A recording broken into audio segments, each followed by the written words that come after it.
মদ পান বৃদ্ধি পাবে, নারীর সংখ্যা বেড়ে যাবে, পুরুষ কমে যাবে। রাসূলুল্লাহ সাল্লাল্লাহু আলাইহি সাল্লাম বলেছেন, ইজা উসিদাল আমরু ইলা গায়রিহি ফান্তাজিরিস সাআ। কিয়ামতের আরেকটা ভয়াবহ আলামত হলো অযোগ্য লোকেরা সমাজের নেতা হয়ে যাবে। এই আলামতটা বাকি আছে না চলে আসছে? এখন আমাদের সংসদে এমন সদস্য আছে যারা দেখে দেখে বাংলা রিডিং পড়তে জানে না।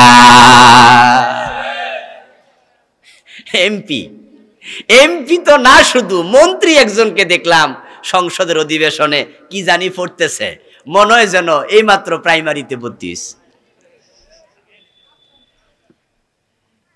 গায়িকা নায়িকা বিভিন্ন ধরনের লোক আজকে সংসদে ঢুকে, তারা আইন বানাবে, আইন প্রণেতা হবে। আমার রাসূল 1400 বছর আগে বলেছেন, যখন অযোগ্য লোকেরা সমাজে নেতৃত্ব দেবে, বুঝবে কিয়ামত হতে আর বেশি দিন বাকি নাই।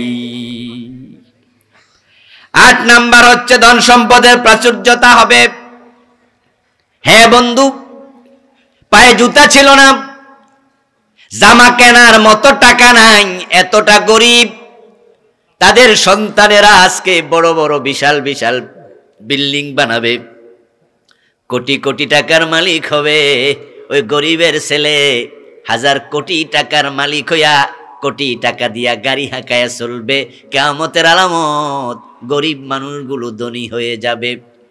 এবং হযরত ঈসা আলাইহিস সালাম যখন আসবেন, ইমাম মাহদী আগমন করবেন, চূড়ান্ত আলামত তখন প্রকাশ পাবে। আমার রাসূল বলেছেন, আমার বংশ থেকে যেই লোকটা আমার নামে আবির্ভূত হবে, ইমাম মাহদীর কথা তিনি বললেন, সে যখন দেশ চালাবে সম্পদের প্রাচুর্য এমন হবে, মানুষ যখন চাইবে তখন দেয়ার সময় এত বেশি দেবে, কত টাকা দিল সেটা গনেও দেখবে না। সম্পদ বেড়ে যাওয়া ভালো লক্ষণ নয়।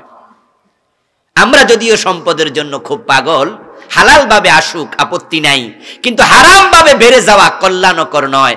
আর সম্পদের প্রাচুর্যতা যখন বেশি হয়ে যাবে, রাসূল বলছে কিয়ামত তখন ঘনিয়ে আসবে, যাকাত খাওয়ার মতো লোক পাবে না।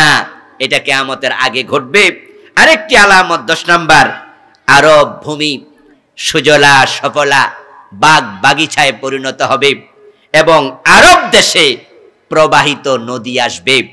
এই আলামতটা এখনো আমরা দেখিনি। কিয়ামতের আগে আরব দেশেও নদ নদী তৈরি হবে, সেখানেও গাছগাছালি হবে, বাগান হবে, মদিনার জনবসতি ইহাব নামক জায়গা পর্যন্ত পৌঁছে যাবে। কিয়ামতের আরেকটি আলামত, এটা মনে রাখেন, ফোরাত নামক নদী কারবালায় পাশে ইরাকে, সে নদী শুকায়া যাবে। ওই নদীর মাঝখান থেকে স্বর্ণের খনি বের হবে। রাসূল বলেছেন আরেকটি হাদিসে, স্বর্ণের পাহাড় বের হবে। তোমরা যদি বেঁচে থাকো, ফোরাত থেকে বের হওয়া ওই স্বর্ণের খনি থেকে ফেলা তাখুযু মিনহু শাইআ, সামান্য নিতে যেও না, কারণ সেই স্বর্ণের খনিকে কেন্দ্র করে এমন একটি যুদ্ধ সংগঠিত হবে, ওই যুদ্ধে 100 জন অংশগ্রহণ করে 99 জন মরে যাবে। এই হাদিসটা পড়ার পরে আমি একটু ব্যাখ্যা তালাশ করলাম যে কেমনে কি হবে। তখন আমার কাছে মনে হলো, ঈসা আলাইহিস সালাম যে দাজ্জালকে হত্যা করবেন, এই ঘটনা এবং ওই ঘটনা কাছাকাছি হবে। ঈসা নবী দাজ্জালকে হত্যা করবেন বর্শা দিয়ে, যুদ্ধটা হবে দাজ্জালের সাথে তলোয়ার দিয়ে। অথচ রাসূলুল্লাহ বলেছেন দাজ্জালের অনুসারী হবে ইহুদিরা। ইসরায়েলের ইহুদিদের কাছে পরমাণু অস্ত্র আছে, তাহলে তাদের লিডার দাজ্জালকে ঈসা নবী তলোয়ার দিয়ে বর্শা দিয়ে মারবে। এর বিপরীতে তারা তো আগ্নেয়াস্ত্র ব্যবহার করবে। আগ্নেয়াস্ত্র থাকলে তো আর তলোয়ারের যুদ্ধ হবে না। তলোয়ারের যুদ্ধ হওয়া প্রমাণ করে আগ্নেয়াস্ত্র থাকবে না। আর আগ্নেয়াস্ত্র কখন থাকবে না?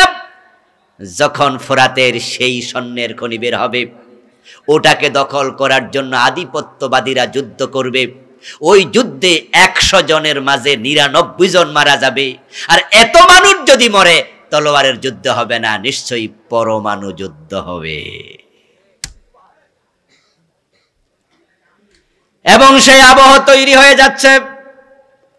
আপনারা যারা সচেতন মানুষ তারা জানেন ইতিমধ্যে ইরাক দখল করেছে আমেরিকা, আমেরিকার সৈন্য ইরাকে আছে এবং ইরাক শাসন করছে আমেরিকার তাবেদার সরকার।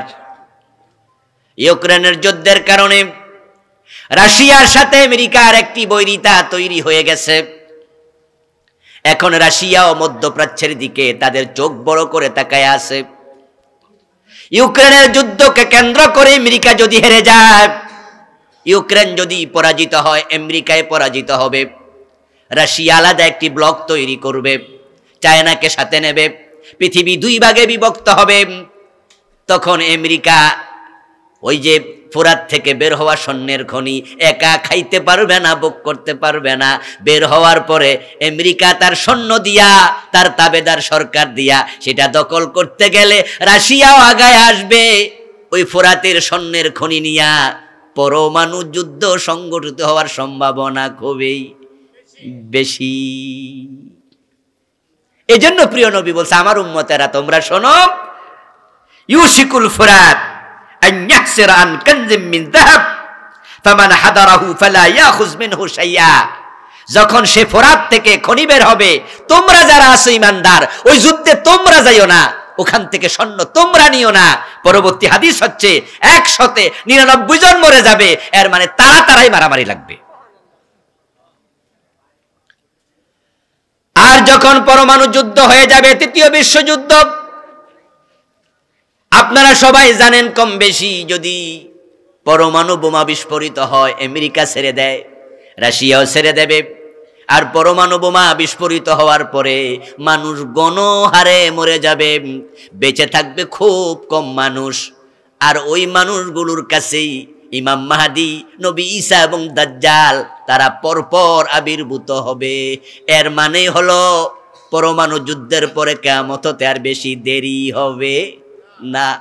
এবং প্রযুক্তি নতুন করে উদ্ভাবনের আগেই দাজ্জালের আবির্ভাব ঘটে যাবে। আগ্নেয়াস্ত্র নতুন করে বানানোর আগেই ঈসা নবী এসে যাবে। আগ্নেয়াস্ত্র নতুন করে বানানোর আগে ইমাম মাহদীর আবির্ভাব ঘটে যাবে। তাই তখন আপনার পিস্তলের যুদ্ধ নাই, পরমাণুর যুদ্ধ নাই।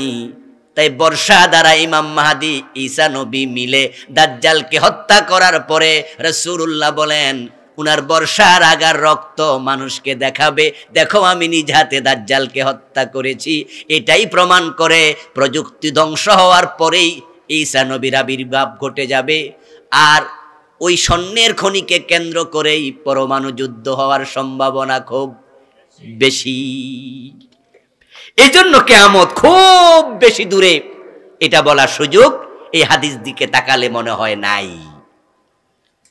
আবার কিছু হাদিস আছে, যেমন প্রিয় নবী বলছে, নারীর সংখ্যা এতটাই বাড়বে যে পুরুষ হবে 1 জন, নারী হবে 50 জন, অনুপাত হবে 1:50। এই হাদিসের দিকে তাকালে মনে হয় না, কিয়ামত তো এত তাড়াতাড়ি হবে না। কারণ বাংলাদেশে আমরা মানুষ আছি ধরেন 18 কোটি, তার মাঝে আমাদের ভোটার লিস্টের দিকে তাকালে আমরা দেখি নারী এবং পুরুষ প্রায় সমানে সমান, নাকি এরকম না? সমান সমান, 9 কোটি, 8 কোটি, 8.5 কোটি, এরকম কাছাকাছি। তো 1:50, নারী হবে 50, পুরুষ হবে 1 জন। তাহলে কিয়ামত হতে তো হুজুর আরো 200, 500, আরো বহু বছর আছে। বাস্তবতা তা নয়। বাস্তবতা হলো কিয়ামতের বড় বড় আলামত গুলো যখন প্রকাশিত হবে, রাসূলুল্লাহ সাল্লাল্লাহু আলাইহি ওয়াসাল্লাম বলেছেন, তাসবির দানার রশি যখন ছিঁড়ে যায়, তখন দানাগুলো যেমন একটার পর একটা পড়তে থাকে, কিয়ামতের বড় বড় আলামত গুলো যখন আসবে, তখন একটার পর একটা আসতেই থাকবে। যদি পরমাণু যুদ্ধটা সংঘটিত হয়, ইরাকে যুদ্ধ করার জন্য আমেরিকা এবং রাশিয়া সহ পৃথিবীর 2 ব্লক হয়ে তারা আগমন করে। এবার আপনারা একটু বলুন তো, যারা বোঝেন, যুদ্ধের মাঠে পুরুষ বেশি আসে না নারী বেশি আসে? যুদ্ধের মাঠে কারা বেশি আসে? তাহাত্রে ঘটবে, যেখানে ঘটবে ওখানে পুরুষরা কেউ বাঁচবেই না। যুদ্ধটা যদি মধ্যপ্রাচ্য কেন্দ্রিক সংঘটিত হয়, তো রাশিয়া থেকে যে সৈন্যরা আসবে, আমেরিকা থেকে যে সৈন্যরা আসবে 2 ব্লক লাখ লাখ সৈন্য একসাথ করবে, তখন মধ্যপ্রাচ্যে পুরুষ মহিলা সব মরে গেল, আর সৈন্যরা যারা আসলো পুরুষরা মরে গেল, তাদের দেশের মহিলারা তো থেকে গেল।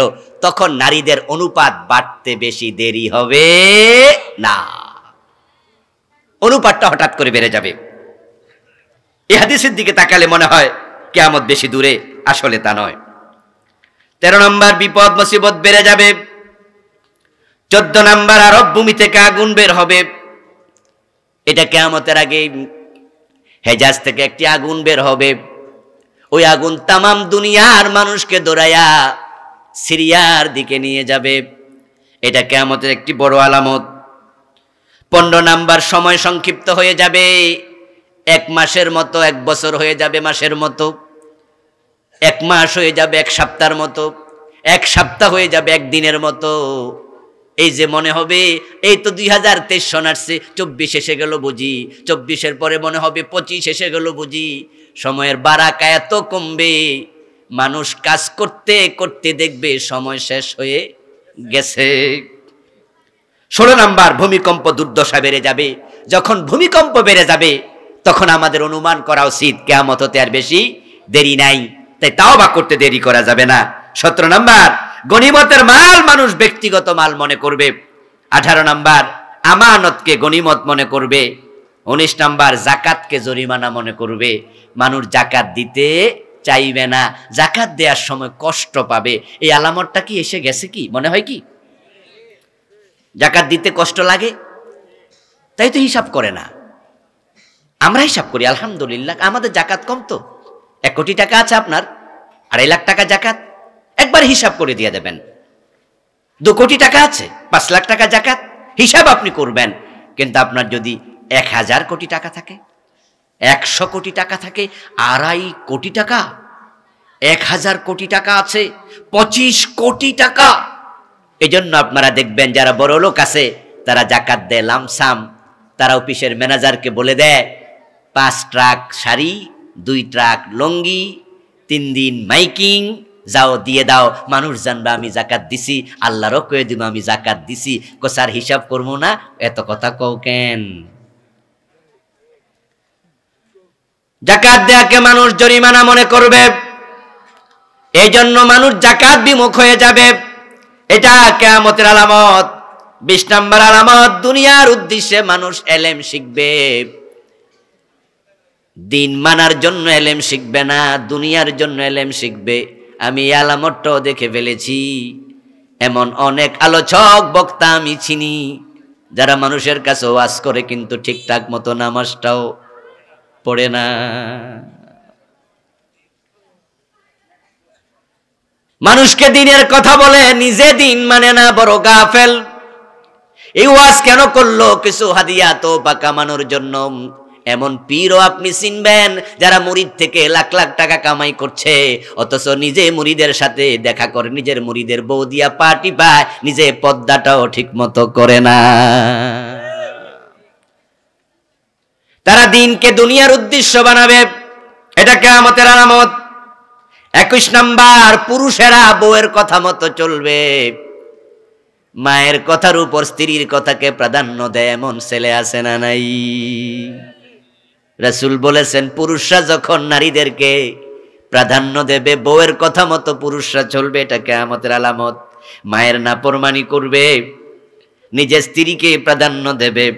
23 নম্বর বন্ধুকে আপন মনে করবে, নিজের জন্মদাতা বাবাকে সরাইয়া দেবে। বাবার সে বন্ধুর গুরুত্ব বেড়ে যাবে। মসজিদে শোরগোল করবে। ফাসেক ব্যক্তিরা সমাজের নেতা হবে। শুধু সমাজের নেতা না, এই আলামতটি আমি দেখে ফেলেছি। দাড়ি নাই, বড় বড় মোছওয়ালা মসজিদের সভাপতি, এমন লোক আছে কিনা? সমাজের নেতা শুধু না, মসজিদেরও নেতা।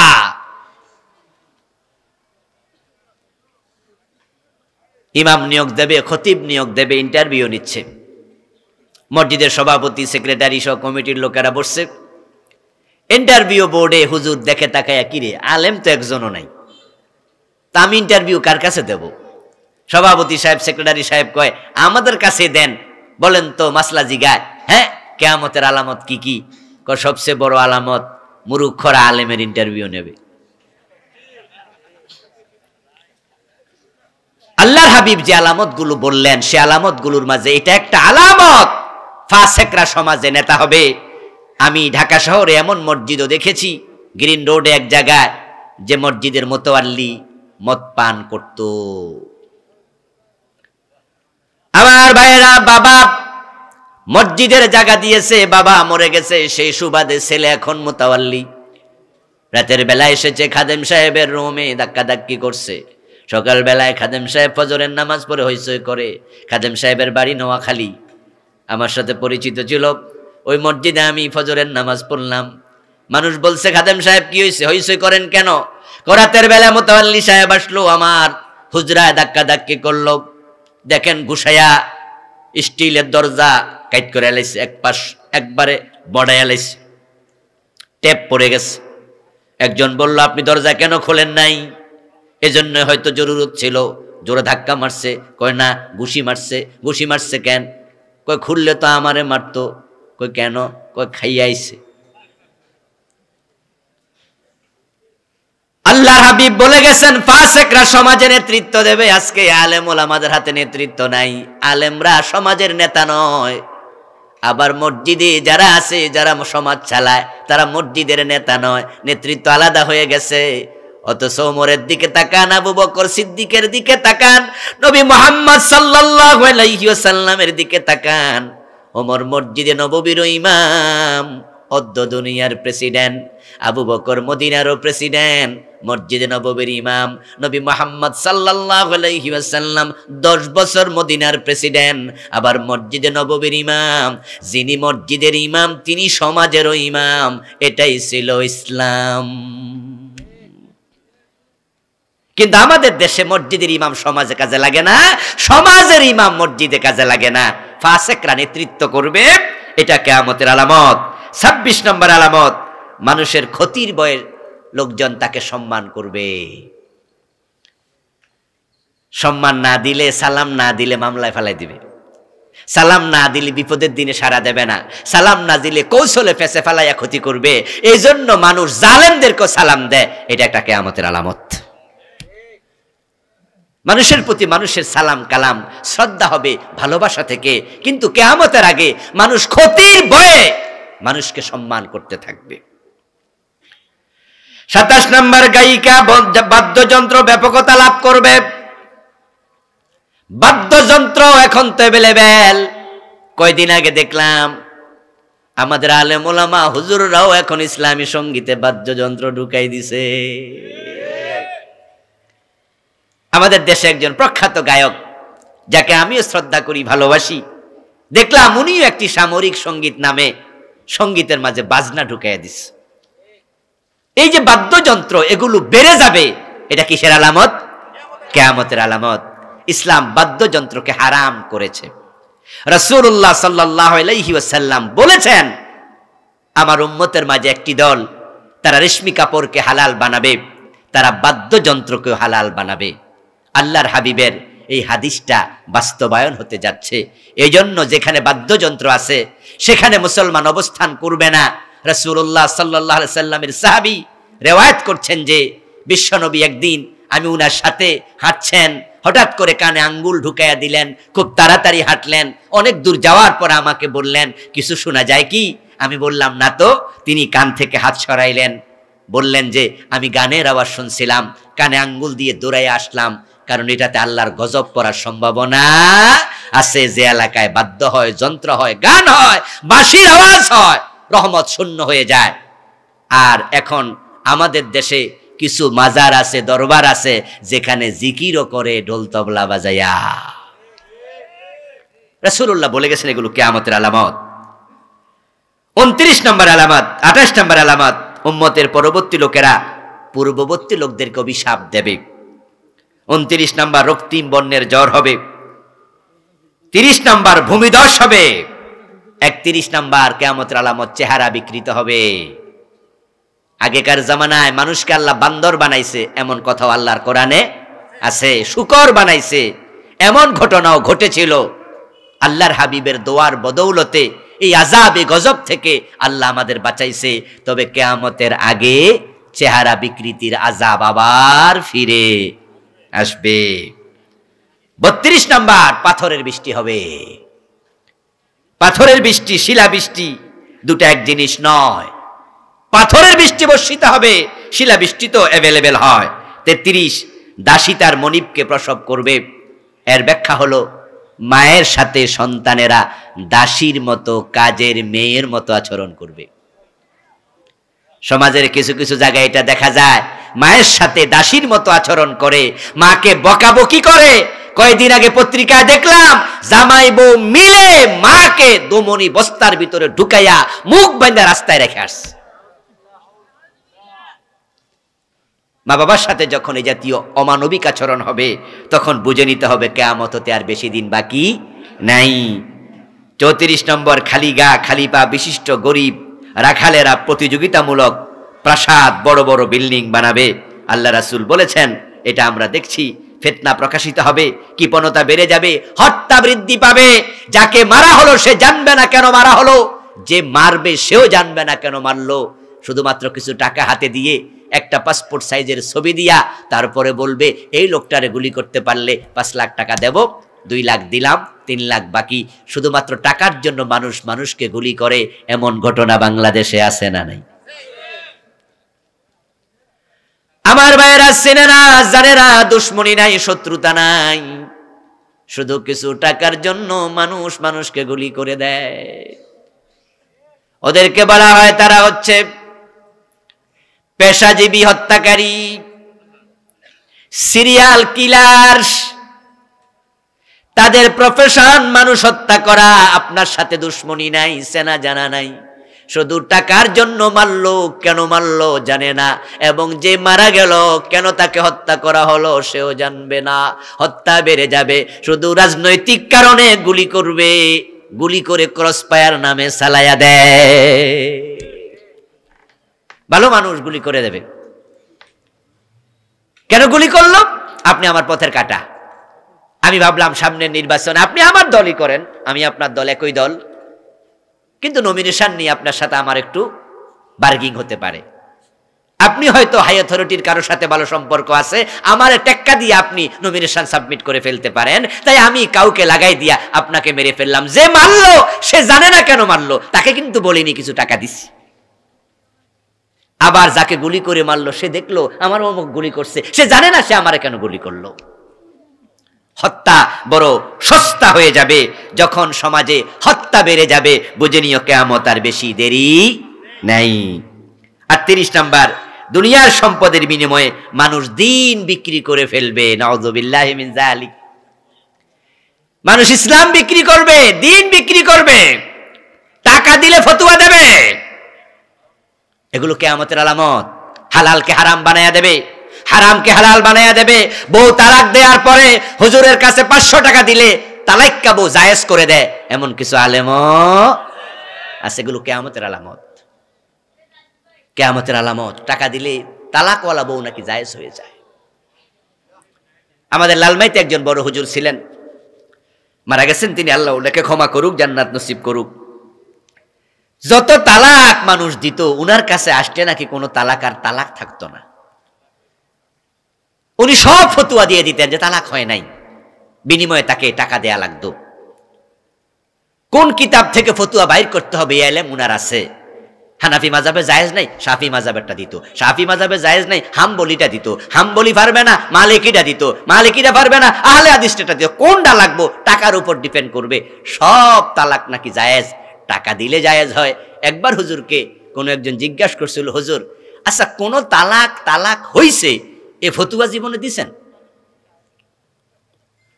হুজুর বলল যে হ্যাঁ একবার দিছিলাম। কেন? কয় বাবা আসছে তালাক যেন না হয় সে ফতুয়া নিতে, কারণ ফুতের বউ ছেলে তালাক দিছে। তা আমার যখন হাদিয়া দিছে আমি তো মাসালা খুঁজতেছি কোনটা দেখলে তালাক হয় নাই বলতে পারবো। এর মাঝে ছেলে আইছে, ছেলে আইসা বলো হুজুর কি ফতুয়া কোন দিকে? তোমার বাবা বলছে তুমি তালাক দিছো, তালাক নাকি মানবে না, তাই জায়েজ করে দিচ্ছি, তালাক হবে না। হুজুর কেমনে দিলে জায়েজ হয় সেটা কোন? আবার দেব। হুজুর বলল এখন যদি কই জায়েজ হয় নাই তাহলে বিয়া আমার করা লাগবে বউরে। তো বুড়া মানুষ সে কইব যে হুজুর আমনের বাড়ির দিয়া গেলাম, এখন আমি এই বউ লই যামু কই, এজন্য ওই দিন কইছিলাম শুধুমাত্র, আজকে তালাকটা হইয়া গেছে। টাকা দিলে ফতুয়া পাল্টে যাবে, দিন বিক্রি করবে মানুষ দুনিয়ার কাছে। কালান নবী সাল্লাল্লাহু আলাইহি ওয়াসাল্লাম তাকুনু বাইনা সাআ ফিতানুন কাকিতাইল লাইলিল মুসলিম ইসবিহু ফিহা আর-রাজুলু মুমিনা ফায়ুমসি কাফিরা ওয়া ইউমসি মুমিনান ফায়ুসবিহু কাফিরা ওয়া ইয়াবিউ আকওয়ামুন দীনাহুম বিআরদিন মিনাদ দুনিয়া। আল্লাহর হাবিব বলছে দিন বিক্রি করবে দুনিয়ার কাছে। ও মানুষ, আমরা এমন দেখেছি এলাকার বড় জালেম, ইসলাম মানে না, দ্বীনের বিপক্ষে অবস্থান নেয়, ওই লোকটাও যদি হাদিয়া তোফা দেয়, হুজুর তার এমপি পাস করার জন্য তার জন্য দোয়া করে দেয়। জালেমের জন্য যখন দোয়া করলা, তখন প্রমাণ হলো তোমার কাছে দ্বীনের চেয়ে দুনিয়ার গুরুত্ব বেশি। 39 নম্বর, মুসলমানের কোন কোন গোত্র মুশরিকদের সঙ্গে মিলিত হবে। পাকিস্তানের মুসলমান ভালো নাম, কিন্তু ভারতের হিন্দুরা খুব ভালো। এজন্য শুধুমাত্র 71-এর ওই বরাত দিয়া দিয়া মুসলমানের সাথে সম্পর্ক ডেভেলপ করে না, হিন্দুদের সাথে দিন দিন মোহাব্বত বাড়াচ্ছে এমন লোক আছে না নাই? 71 তো আমরা দেখিনি, আমাদের জন্ম 4-5 বছর আরো পরে, 75-এ আমার জন্ম। তোমরা আমার বয়স তো 48-49 হয়ে গেল, এখনো আমাদেরকে সে 71 দেখাইয়া দেখাইয়া মুসলমানের সাথে সম্পর্ক ছিন্ন করবা। আর যে মুশরিকেরা ইসলামের দুশমন, তাদের সাথে মহাব্বত করবা, এটা তো ঈমানের পরিচয় হতে পারে না। আমার প্রিয় ভাইয়েরা, ঘরে যদি 2-3 ভাই থাকে, ভাইয়েরা কি মাঝে মাঝে ঝগড়া হয় না? কথা বলেন না, ঝগড়া হয়। তাই বলে এটাকে চিরদিন জিয়াই রাখবেন? চিরদিন মনে রাখে? পাকিস্তানের সাথে আমাদেরও ঝগড়া হয়েছে, তারা আমাদের উপর জুলুম করেছে। 25শে মাস কালো রাত্রিতে তারা আমাদের আক্রমণ করেছে, আমাদের মা বোনদের ইজ্জত নষ্ট করেছে, আমাদের মুসলমানদের রক্তপাত করেছে, শহীদ করেছে, সব সত্য। কিন্তু ভাইয়ে ভাইয়ে ঝগড়া হয়। মুসলমান হিসাবে অন্য মুসলমানকে ক্ষমা করার মাঝে উদারতা আছে না নাই? কিন্তু আপনি অমুসলিমদের সাথে বন্ধুত্ব প্রকাশ করবেন, আল্লাহ রাসূল তো ভবিষ্যৎবাণী করে গেছে, মুসলমানের কোন কোন গোত্র, কোন কোন লোক মুশরিকদের সাথে বন্ধুত্ব করবে, তাদের সাথে মিলিত হবে। এটা কিসের আলামত? জোরে বলেন, কিসের আলামত? 40 নাম্বার, মুসলমানের কোন কোন গোত্র মূর্তি পূজা করবে। নাউযুবিল্লাহ। সাবধান মুসলমান, রাসূলুল্লাহর এই হাদিস আমি দেখি বাংলাদেশে বাস্তবায়ন হয়ে গেছে। আরব দেশের মানুষ পাথর দিয়া মূর্তি বানায়া তার সামনে নমো নমো করত, বাংলাদেশও রাস্তার মোড়ে মোড়ে এখন বিভিন্ন নেতার পাথরের মূর্তি বানাচ্ছে। পাথরের মূর্তি বানায়া আমি নিজে দেখেছি, আপনারা সোশ্যাল মিডিয়ায় দেখেছেন, ফুলের মালা দিয়া ওই মূর্তির সামনে হাত জোর করেও দাঁড়ায় থাকে। আমরা আলেমরা যখন বলেছি এসব জায়েজ না, এগুলো হারাম, মূর্তি বানানো যাবে না, তখন কি বলছে ওরা? না, এটা ভাস্কর্য। মনে আসেনি আপনাদের? না, মূর্তি নেই, এগুলা কি ভাস্কর্য, নাম চেঞ্জ করছে। আমাদের দেশে বুদ্ধিমান কিছু লোক আছে, চাচা আপনি সুদ খান কেন? না না না, নাউজুবিল্লাহ, সুদ খাই না, আমি ইন্টারেস্ট খাই। নাম চেঞ্জ করেছে, মুনাফা খায়, বলে না? মুনাফায় টাকা লাগাইছে, সুদে লাগায় নাই। নাম চেঞ্জ করলে জায়েজ হয়ে যায়? কেউ বলে চোখ, কেউ বলে আখি, কেউ বলে নয়ন, জিনিস কয়টা? কেউ বলে বউ, কেউ বলে বধূ, জিনিস কয়টা? কেউ বলে আনন্দ, কেউ বলে ফুর্তি, জিনিস কয়টা? কেউ বলে ভাস্কর্য, কেউ বলে মূর্তি, জিনিস কি দুইটা? এক জিনিস। রাসূলুল্লাহর ভবিষ্যৎবাণী, আমার উম্মতের একদল লোক তারা মূর্তি পূজা শুরু করে দেবে। নাউযুবিল্লাহি মিন যালিক। সাবধান, কিয়ামতের কথাগুলো, আলামতগুলো এর জন্য রাসূল বলে গেছে, তোমরা সেগুলো শুরু করো না। দলের গুরুত্ব বেশি না ইসলামের গুরুত্ব বেশি? 1 নম্বরে কি থাকবে? দল না ইসলাম। যে কাজ করতে গেলে ইসলামকে কোরবানি দেওয়া লাগে, ঈমানের সাথে দ্বন্দ্ব করা লাগে, দল তালাক দিয়ে ইসলামকে আঁকড়ে ধরা লাগবে। আগে দিন, আগে ইসলাম। প্রিয় নবীর ভবিষ্যৎবাণী, আমার উম্মতের কিছু লোক মূর্তি পূজা করবে, নাউযুবিল্লাহ। সেটা আমাদের দেশে শুরু হয়ে গেল বুঝি। 41 নাম্বার 30 জন ভণ্ড নবীর আবির্ভাব ঘটবে কিয়ামতের আগে। ভণ্ড নবী আসবে। আমাদের ভারত উপমহাদেশে গোলাম আহমদ কাদিয়ান একটা ভণ্ড নবী, ঠিক কিনা? 1835 সালে তার জন্ম। এই ভণ্ড নবী এদেশে আবির্ভূত হলো, নিজেকে নবী দাবি করলো। কিছু হতভাগা গোলাম আহমদ কাদিয়ানকে নবী মেনে নিল, এবং তাদের একটা গ্রুপ বাংলাদেশেও আছে। ঢাকার বকশীবাজারে গেলে দেখবেন ফজলে রাব্বি হলের বিপরীত পাশেই মাদ্রাসা আলিয়ার সাথেই কাদিয়ানীদের একটা বিশাল মসজিদ আছে। ওটার নাম দিয়েছে তারা আহমদিয়া মুসলিম জামাতের মসজিদ। এইভাবে কিয়ামতের আগে আরো কিছু ভণ্ড নবীর আবির্ভাব ঘটবে। আমরা যারা ঈমানওয়ালা, ইসলামওয়ালা, আমরা আল্লাহর কোরআনের উপরে পরিপূর্ণ আস্থা রেখে একটি কথা দায়িত্বহীনভাবে ঘোষণা করতে চাই, নবী মুহাম্মদ শেষ নবী, তারপরে আর কোন নবী নেই। বরং যারা কাদিয়ানী সুরত ধরে আমাদের বাংলাদেশের কিছু মুসলমানকে পথহারা করছে, কাদিয়ানী বানায় ফেলতেছে, তাদের ব্যাপারে আমাদের বক্তব্য হলো রাষ্ট্রের কাছে, সরকারের কাছে কাদিয়ানী থাকুক, তারা আমাদের নবীকে শেষ নবী মানে না, এটা তাদের ব্যাপার। হিন্দুরা মূর্তি পূজা করে, এটা তাদের ব্যাপার। খ্রিস্টানরা ঈসা আলাইহিস সালামকে আল্লাহর ছেলে বলে, এটা তাদের ব্যাপার। ইহুদিরা নবী উযাইরকে আল্লাহর ছেলে বলে, এটা তাদের ব্যাপার। গৌতম বুদ্ধরা বৌদ্ধকে খোদা মনে করে, এটা তাদের ব্যাপার। কাদিয়ানীরা কাদিয়ানীকে নবী মনে করে, এটা তাদের ব্যাপার। আমাদের ঘোষণা আরেক জায়গায়, সেটা হচ্ছে তারা আলাদা ধর্মে থাকুক, কাদিয়ানী ধর্ম হোক, তাদেরকে রাষ্ট্রীয়ভাবে কাফের ঘোষণা করতে হবে। তারা নিজেদেরকে যেন মুসলমান পরিচয় দিতে না পারে, কারণ তারা যদি মুসলমান পরিচয় দেয়, তাদের দাওয়াতের কারণে কিছু নিরীহ মুসলিম ঈমান হারা হওয়ার সম্ভাবনা আছে। যেমন কোন হিন্দু যদি এসে কোন মুসলমানকে বলে তুমি হিন্দু হও, মুসলমান আতকে উঠবে, বলবে কি না আমি হিন্দু হব না। ইহুদি যদি বলে ইহুদি হও, না হব না।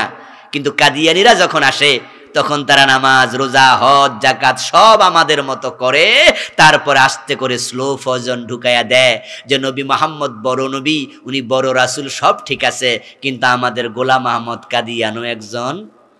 নাউযুবিল্লাহ।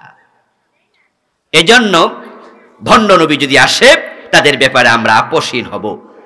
এরপরে 42 নাম্বার ধোয়া, এগুলো হচ্ছে আলামতে কুবরা। এগুলো বলে আমি আজকের আলোচনা শেষ করব। 42 নাম্বার হচ্ছে পৃথিবীতে ধোঁয়া আসবে কিয়ামতের আগে। 40 দিন পর্যন্ত তাম পৃথিবী ধোঁয়ায় আচ্ছন্ন থাকবে, লাগাতার 40 দিন। এ নামে কোরআন মাজিদে একটি সূরা আছে যেটার নাম সূরাতুদ দুখান। কি নাম?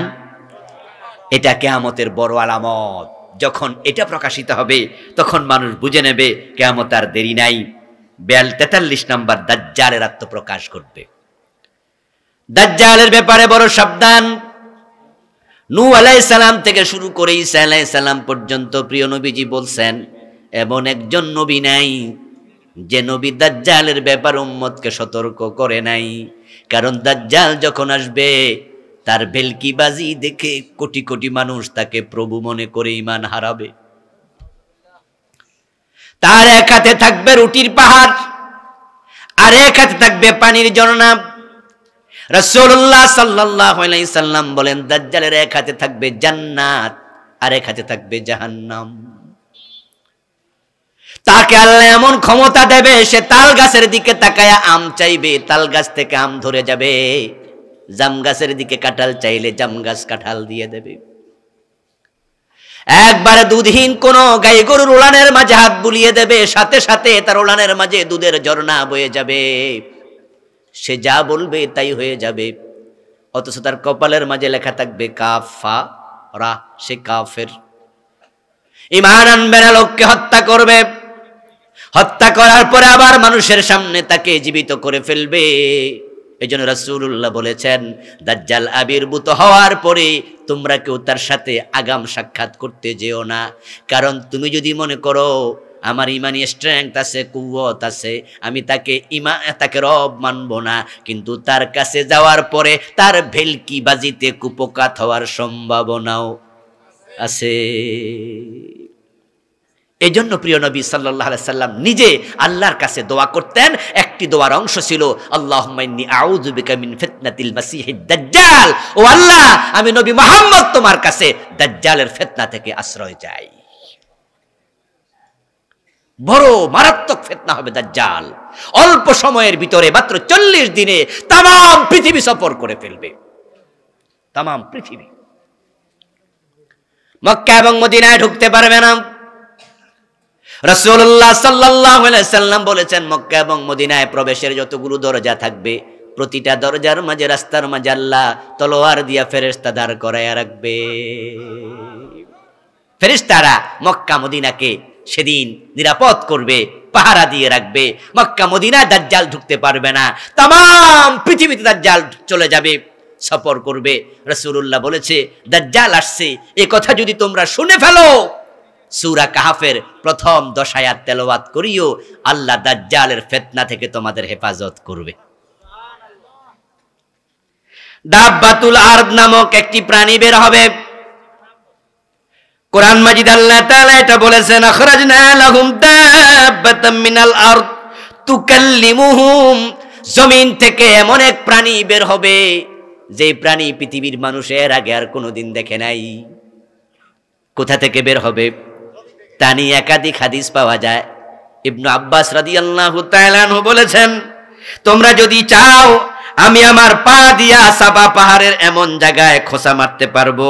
ইবনু ওমর বলেছেন, ইবনু আব্বাস নয়, ইবনু ওমরের হাদিস, আমি পা দিয়া খোঁচা মারতে পারবো, দেখায়া দিতে পারবো হজ চলাকালে তাওয়াফ চলাকালে এই জায়গা থেকে দাব্বাতুল আরদ বের হবে। ওই দাব্বাতুল আরদ কেমন হবে? তাফসীরে কুরতুবী প্রণেতা বলেন, সাহালাবী বলেছেন তার মাথা হবে ষাঁড়ের মতো, চোখ হবে শূকরের মতো, কান হবে হাতির মতো, শিং হবে হরিণের মতো, গর্দান হবে ওটের মতো, বুক হবে সিংহের মতো, রং হবে চিতাবাঘের মতো, কোমর হবে বিড়ালের মতো, লেজ হবে দুম্বার মতো, পা হবে ওটের মতো। বিস্ময়কর এক প্রাণী চাপা পাহাড় থেকে বের হবে এবং মানুষের সাথে সে স্বাভাবিকভাবে মানুষ যেমন কথা বলে ওই প্রাণী কথাও বলবে। এটা কিয়ামতের একটা বড় আলামত। লম্বা আলোচনা আছে দাব্বাতুল আরদ নিয়ে, আমি এখানে বিস্তারিত লিখেছি। পশ্চিম দিকে সূর্য উদিত হবে এটা বলে ফেলেছি, দাজ্জালের কথা বলে ফেলেছি। তারপরে ইমাম মাহদী আলাইহিস সালামের আগমন, ঈসা আলাইহিস সালামের আগমন, এগুলো আমরা সকলে জানি। হযরত ঈসা আলাইহিস সালাম জমিনকে শাসন করবেন 40 বছর। ওই 40 বছরের তাম পৃথিবীতে 1 ইঞ্চি জায়গা থাকবে না যেখানে কালেমার পতাকা পতপত করে উঠবে না। তাম ভূখণ্ডে ইসলাম থাকবে একমাত্র ধর্ম। ইসলাম ছাড়া পৃথিবীতে আর কোন ধর্ম থাকবে না। ইমাম মাহদী আলাইহিস সালাম শাসন করবেন পৃথিবী, 40টি বছর শাসন করবেন। তখন ইমাম মাহদী আলাইহিস সালাম ঈসা আলাইহিস সালাম মিলে যখন দাজ্জালকে হত্যা করবে তখন ইহুদিগুলো পালাতে শুরু করবে। রাসূলুল্লাহ বলেন তারা গাছের মাঝে উঠবে, বড় বড় গাছে উঠে আশ্রয় নেবে, পাহাড়ে যাইয়া লুকাবে, পাথরের সিপায় থাকবে, গাছ কথা বলবে, পাহাড় কথা বলবে, পাথর কথা বলবে, ডেকে ডেকে বলবে ইয়া আব্দুল্লাহ হাদা ইহুদিয়্যু ফাকতুলহু, ও আল্লাহর বান্দা ঈসা, আল্লাহর বান্দা ইমাম মাহদী আমার কাছে ইহুদি লুকাইছে, তুমি তাকে হত্যা করো। তাম পৃথিবী থেকে ইহুদিদেরকে নির্মূল করা হবে এবং কালিমাতুল্লাহিয়াল উলিয়া, আল্লাহর কালেমা উচ্চারিত হবে। 40 বছর যাওয়ার পরে আবার কুফরি শুরু হয়ে যাবে। ইয়াজুজ মাজুজ তখন আসবে। নাম শুনেছেন ইয়াজুজ মাজুজের? হ্যাঁ, এটা কিয়ামতের আলামত। ইয়াজুজ মাজুজ আসবে, তাদেরকে আপনার যুলকারনাইন আলাইহিস সালাম বন্দী করে রেখেছেন। পবিত্র কোরআনে আল্লাহ লম্বা আলোচনা করেছেন তা নিয়ে। সূরা কাহাফ পড়বেন, চমৎকার আলোচনা। ইয়াজুজ মাজুজকে তিনি বন্দী করেছেন, তারা কিয়ামতের আগে প্রকাশিত হবে। তারা নূহ আলাইহিস সালামের সন্তানের বংশধর, তাদের সংখ্যা পৃথিবীতে এত বেশি হবে যা গণনা করে শেষ করা যাবে না। তারা মানুষ 1000 জাহান্নামী যদি হয় 999 জন হবে ইয়াজুজ এবং মাজুজ। সংখ্যা এত বেশি হবে, সাগরের পাড় দিয়ে যখন তারা যাবে সাগরের পানি তারা পান করবে। পরবর্তী দল যাওয়ার সময় ধারণ, এক পর্যায়ে ঈসা আলাইহিস সালাম উনার সঙ্গীদেরকে সাথে নিয়ে তুর পাহাড়ে চলে যাবেন। আর ঘটনাগুলো তখনই ঘটবে কাছাকাছি সময়ে। ওই সময় 12,000 মানুষ, পুরুষ 12,000, নারী 7,000, মোট কত? 12 আর 7 19,000 মানুষ ইমানদার তারা থাকবে, আর বাকি সব মানুষকে হত্যা করে ফেলবে। তখন ঈসা আলাইহিস সালাম আল্লাহর কাছে দোয়া করবে। দোয়া করার পরে আল্লাহ তাআলা তাদেরকে ধ্বংস করে দেবেন। তখন তাদের লাশগুলো তামাম দুনিয়াতে দুর্গন্ধ ছড়াবে। আবার দোয়া করবেন, বৃষ্টি হবে, বৃষ্টির পানিতে তাদের লাশগুলোকে ধুয়ে মুছে পরিষ্কার করে দেবে। এ কঠিন পরিস্থিতি একটার পর একটা থাকবে। তারপরেই পৃথিবী মেসাকার হওয়ার মতো পরিবেশ হবে। আবার কাবা ধ্বংস হয়ে যাবে। এক ব্যক্তি সে কাবা শরীফকে হাবশা থেকে এসে একবারে মাটির সাথে গুড়িয়ে দেবে। কাবার দরজায় যে স্বর্ণ আছে, কাবার ভিতরে ফিলারে স্বর্ণ আছে, সবগুলো স্বর্ণ সে লুট করে নিয়ে যাবে। কালান নবী সাল্লাল্লাহু আলাইহি ওয়াসাল্লাম লা তাকুমু সাআ হাত্তা লা ইউহাজ্জাল বাইত। রাসূল বলছে কিয়ামত ততদিন পর্যন্ত হবে না যতদিন না কাবাতে হজ বন্ধ হয়ে যায়। তখন হজ করবে কেমনে? ঘরই নাই। অন্য হাদিসে পাওয়া যায় কাবা বানানোর মতো কোনো লোক তখন আর অবশিষ্ট থাকবে না। পৃথিবীতে কাবাটাকে শেষ করে দেবে কিয়ামতের আগে। কত খারাপ মানুষ! প্রিয় নবী বলছেন, এবং মদিনা জনশূন্য হয়ে যাবে।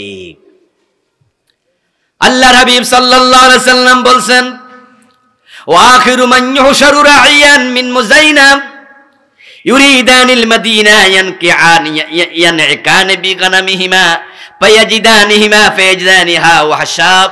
রাসূলুল্লাহ বলতেছেন, মুযাইনা নামক গোত্রের দুইজন রাখাল তাদের ছাগল চড়াতে থাকবে মাঠের মাঝে। কোনো এক ফাঁকে ছাগলগুলো দূরে চলে যাবে। তারা খুঁজতে খুঁজতে মদিনা নামক শহরে যাবে। যাওয়ার পরে দেখবে মদিনাতে কোনো মানুষ নাই, শুধু কিছু বন্য প্রাণী মদিনার মাঝে চড়ে বেড়াচ্ছে। কিয়ামতের আগে মদিনা একবারে জনশূন্য হয়ে যাবে। মানুষের কোনো আগ্রহ থাকবে না কাবার প্রতি, আগ্রহ থাকবে না আর মদিনার প্রতি। অর্থাৎ সবগুলো মানুষ তখন দুনিয়ামুখী হবে। যেমন আমাদের দেশেও তো এমন কিছু লোক আছে, কিছু টাকা হলে ব্যাংকক চলে যায়, কিছু টাকা হলে সিঙ্গাপুর চলে যায়, জীবনে হজ করতে কাবায় যায় না। এমন কিছু মুসলমানের সন্তানও আছে না? তখনকার মানুষগুলো এত খারাপ হবে, তারা মদিনার দিকার যাবেই না, মক্কার দিকার যাবেই না। সর্বশেষ দুজন মানুষ মদিনায় যাবে, গিয়ে তারা দেখবে মদিনা শুধুমাত্র ওয়াহশা বন্য প্রাণীতে ঢেকে আছে, ছেয়ে আছে। বিল্ডিংগুলা থেকে হয়তো শিকালের আওয়াজ শোনা যাবে, শিয়ালের আওয়াজ। সেখানে পাওয়া যাবে বিড়াল, সেখানে পাওয়া যাবে বন্য প্রাণী। মদিনার আশেপাশে কোনো মানুষের বসতি আর থাকবে না। আল্লাহ তাআলা তখন দুনিয়াকে মেসাকার করে দেবেন। আর ইসরাফিল আলাইহিস সালাম সিংহা মুখে নিয়ে এসে অপেক্ষা করছেন। ওই সময় আসার আগেই আমরা তওবা করতে চাই, ভালো হতে চাই। আল্লাহ তাআলা আমাদের সকলকে কিয়ামতের এই আলামতগুলো থেকে শিক্ষা নিয়ে ঈমানকে স্ট্রংলি আল্লাহ তাআলা আঁকড়িয়ে ধরার তৌফিক দান করুন, বলি আমিন।